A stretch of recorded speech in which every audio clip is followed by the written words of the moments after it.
Bonjour et bienvenue dans cette vidéo éducative. Aujourd'hui, nous allons expliquer et parler de l'ISAED. Nous allons expliquer ce qu'il faut inclure dans chaque section, en particulier dans des situations d'urgence. Et nous démontrerons comment l'utiliser. Et nous allons ensuite démontrer la valeur rajoutée de l'ISAED pour assurer des soins sûrs et de haute qualité aux patients. Dans cette vidéo, vous rencontrerez 5 personnages. Vous allez rencontrer le Dr Ben. Et vous allez rencontrer notre deuxième infirmière, Elisabeth. Vous allez bien sûr rencontrer le premier infirmier, Charles. Vous rencontrerez la mère de notre patient et notre patient, Mohamed. Mohamed présentera des convulsions et son équipe soignante travaillera ensemble pour le traiter en utilisant l'ISAED comme outil de communication de passation de patients en cas d'urgence. Un petit rappel de ce que signifie l'acronyme ISAED. ISAED signifie identification, situation, antécédent, évaluation, demande. Il sert à assurer une passation sûre du patient, tant en cas d'urgence qu'aux heures normales de passation. Cet outil permet de s'assurer que les informations importantes ne sont pas oubliées et que les patients bénéficient d'une continuité des soins. J'ai besoin d'aide. J'ai un patient qui convulse. Ok Charles, comment puis-je vous aider? Veuillez vérifier la glycémie et moi j'administrerai l'oxygène. Je vais également évaluer les signes vitaux.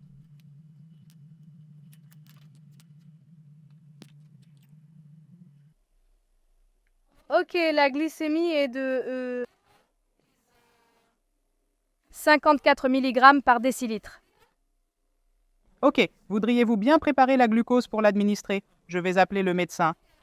Ok, ce patient a-t-il déjà eu des convulsions? Non, il n'y a pas d'antécédent de convulsion. Ok, Dr. Ben pour Charles.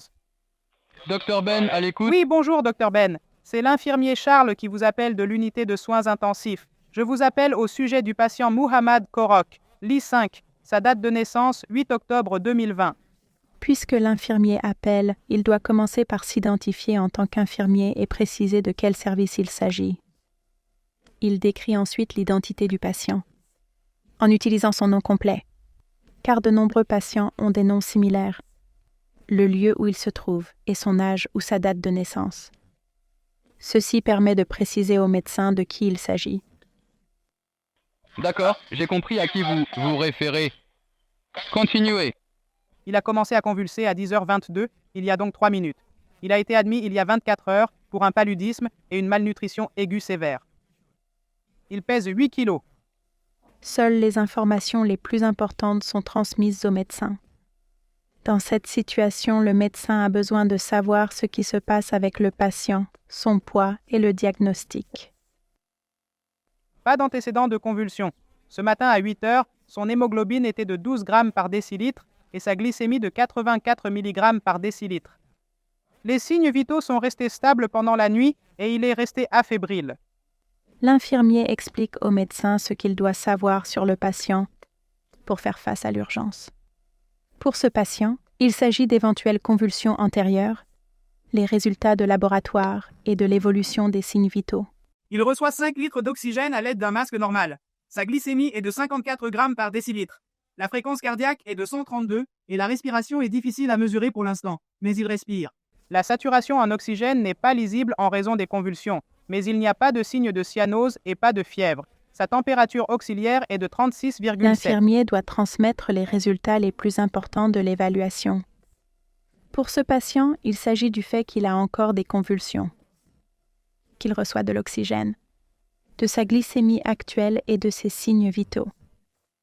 L'une des infirmières a préparé du glucose par voie intraveineuse conformément au protocole. Nous aimerions l'administrer pour résoudre l'hypoglycémie.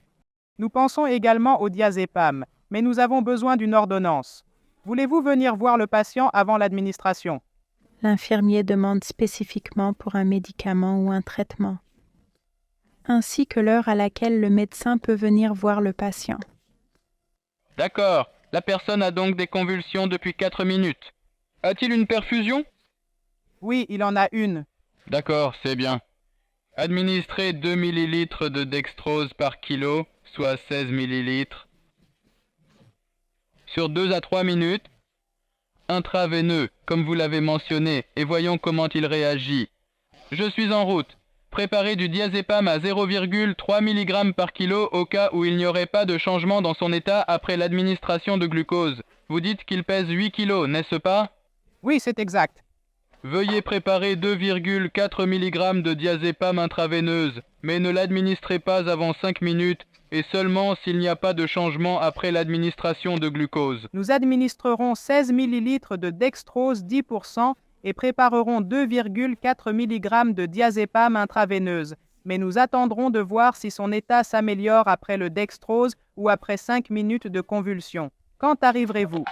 J'arrive, peut-être dans 3 minutes. D'accord, merci. Rappelez-moi si vous avez des questions.